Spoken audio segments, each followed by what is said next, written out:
The 30 days rant challenge by youths in the country is indeed gaining traction, where youth are expected to speak out and speak up against some of the ills of the society.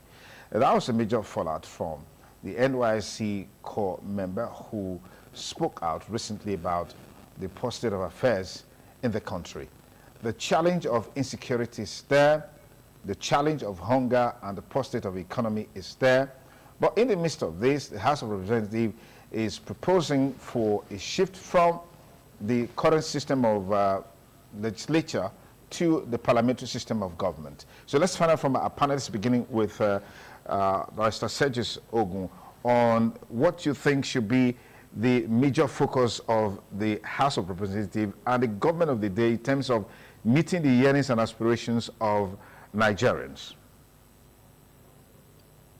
Well, even the proposal for a parliamentary system of government, I think, is also part of their responsibilities. While I was in the House, matter of fact, in the 8th Assembly, we brought a proposal to that effect. Initially, Dogara, the then speaker, was not in approval, but towards the tail end of that assembly, he was in support. And my good friend, Abdul Samad Dasuki, who then was representing from Sokoto, from the royal family, brought it, and I was listed among the sponsors. And the advantage is clearly, from what we saw, was that the presidential system is too expensive. If you have a prime minister and a ceremonial president, I mean, because we are in a monarchical system of government, you have a president who is a ceremonial leader, but the power will reside in the prime minister, who is elected and a leader of the coalition or leader of the party. They form the government, and then the ministers are going to be members of parliament.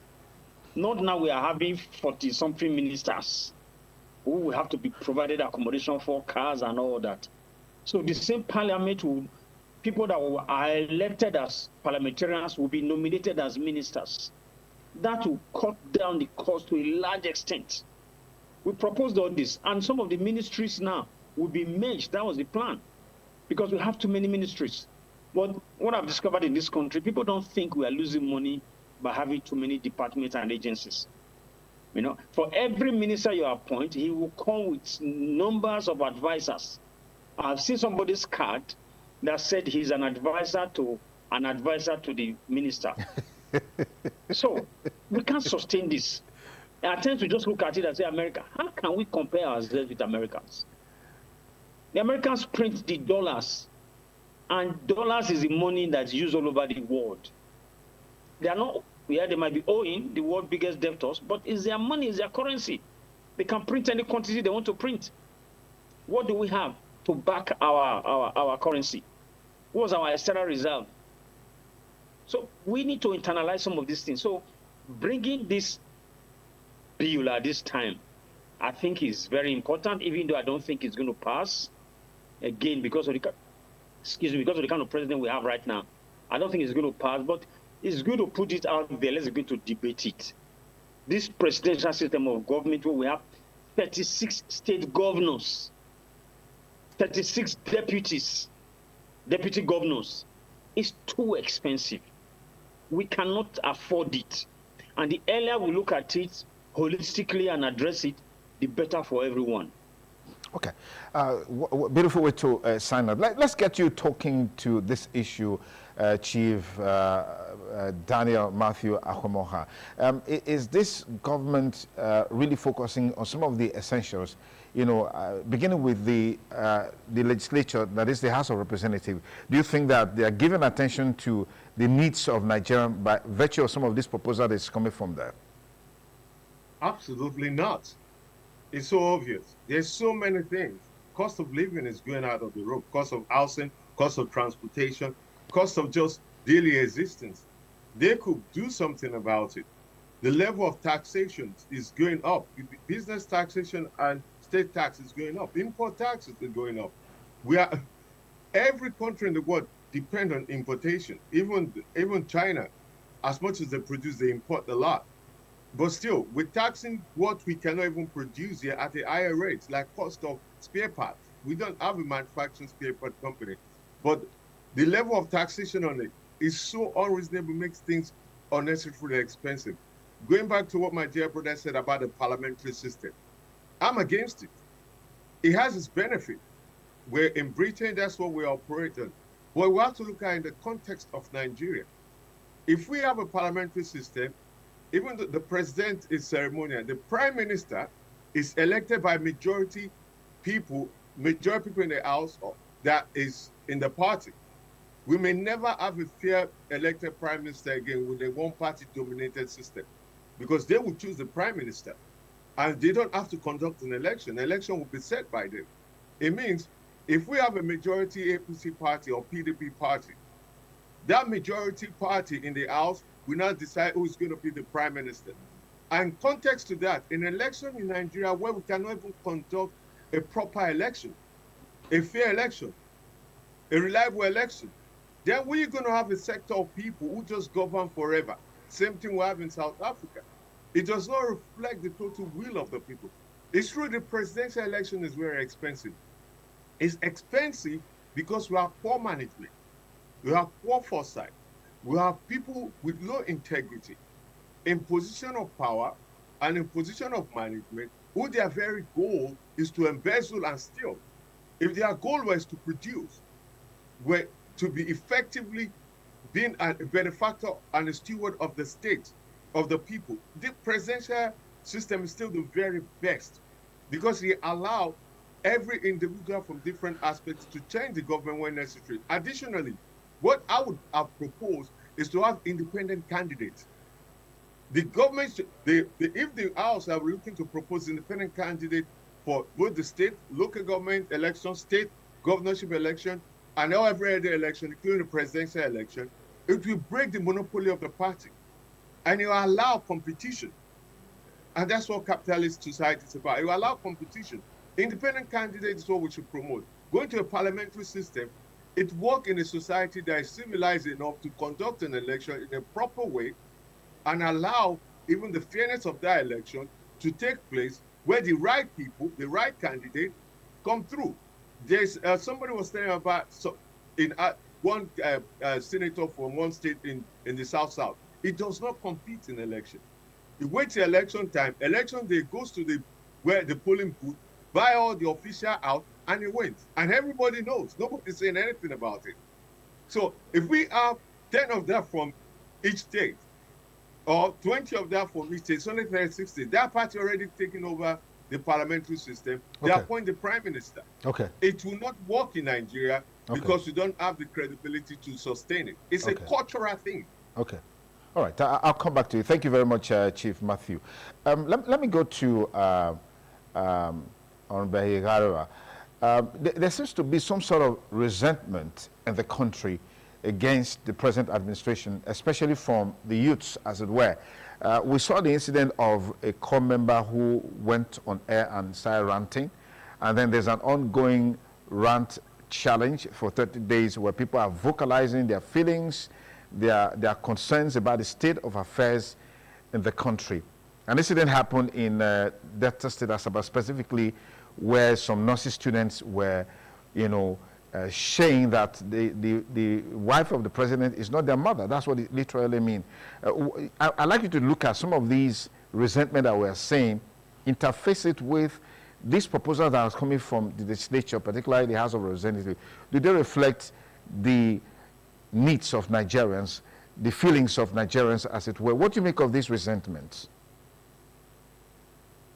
Well, I wouldn't call it resentment, but if there was, I think particularly there is what I want to call a lack of information or insufficient information coming in from the federal. The average Nigerian today is very emotional, and for obvious reasons. When you do not have information, salient critical information to guide your thinking and your mindset, the likelihood is that you let your thoughts go wide, if you will. Why am I saying this? the average Nigerian is not even aware that they are supposed to hold their councillors accountable. They don't. They usually don't. They don't hold their local government chairman accountable. They usually don't. They don't hold their House of Assembly members accountable. They don't hold even House of Rep members accountable. They don't hold senators accountable.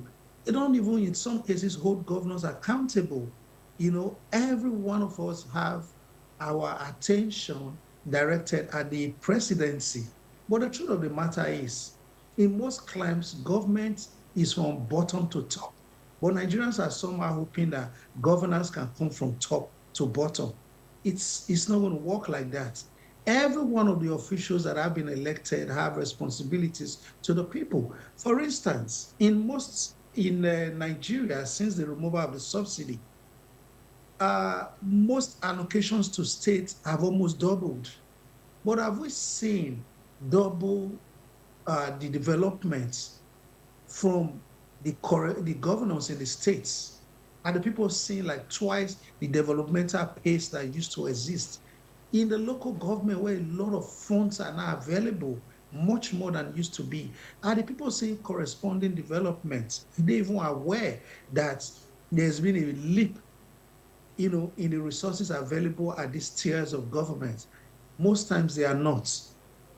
Everyone is, I would imagine, like in other countries that have populations as huge as Nigeria and that practice the presidential system of government, the day-to-day running of the people's lives are usually not directed at the very top, the presidents of the country or the presidency, if you will. People look at local governance and they take them very seriously and hold them accountable. But we have only one person in Nigeria that almost everyone have his name on their lips, and that's President Bola Tinubu. I think he should also work on his media team to come out and always from time to time educate Nigerians on what the expectations or the resources that are available to those at other tiers of government. And you have, for instance, one of the issues I'm even looking at in this budget amendment is that NYSC, for instance, has become, like, for me, a colossal waste. It's just a pipe drain that is taking a lot of resources from Nigeria, but not necessarily putting back. I told someone the other day that with NYSC, we are subsidizing employment for most multinationals in the country. For instance, you have NNPC even having NYSC members. You have hotels owned by private individuals having NYSC members. You have banks that could have employed for maybe 300,000 naira a month, giving NYSC members PTNs to just come and work. So for that 1 year, they are doing the same job as the person who could have been earning 300,000, and you are paying them less than 50,000 naira. So you are subsidizing every month for that bank employment to the tune of 250,000 naira. So these people, I think we should redirect this energy towards agriculture. The time of orientation should be used to learn how to work an agricultural implement. And thereafter, we are all sent to the various states and we go into the farms and do mechanized agriculture for the federal government for 1 year. That will help our country's fortune better than just posting people, sending them to, so that companies can employ the graduates instead of hoping on NYSC people. On the average, there are 150,000 NYSC people subsidizing employment for multinationals on a yearly basis. In 10 years, that's 1.5 million people that could have been employed from the labor market. Thank you. All right. Mr. Lakwe, is this over politicization of issues rather than focusing on the core issues by some of these proposals that were seen from the House of Representatives? Yeah, if you ask me, I see it as misplacement of priorities. I see it as core misplacement of priorities by the members of National Assembly. Like I said earlier, Nigeria is facing so much challenges that the economy is going down the drain on a daily basis. And the worst of it is that the cost of living is very, very hard. And the commonest aspect of it is that foodstuffs is not affordable. Then the health sector is in shambles. Then the transport sector, nothing is working over there. you can't imagine paying so much to board an aircraft from here to Lagos or Abuja. The issue of insecurity is still a bigger problem in this country. And then somebody is sitting at the comfort of the hallowed chambers, proposing a bill for an act that has no reflection with the moment. And so it is quite disheartening that from this bill that is being proposed, it appears that the members of National Assembly are not living in Nigeria. Maybe they live in another planet to be able to know exactly what is happening here. Otherwise, the parliamentary system of government or presidential system of government is not the problem with Nigeria. It's not the problem with Nigeria. The problem with Nigeria, as it were, is corruption, poor electoral process of selecting leaders. And of course, the judiciary has not done its bits as far as I'm concerned.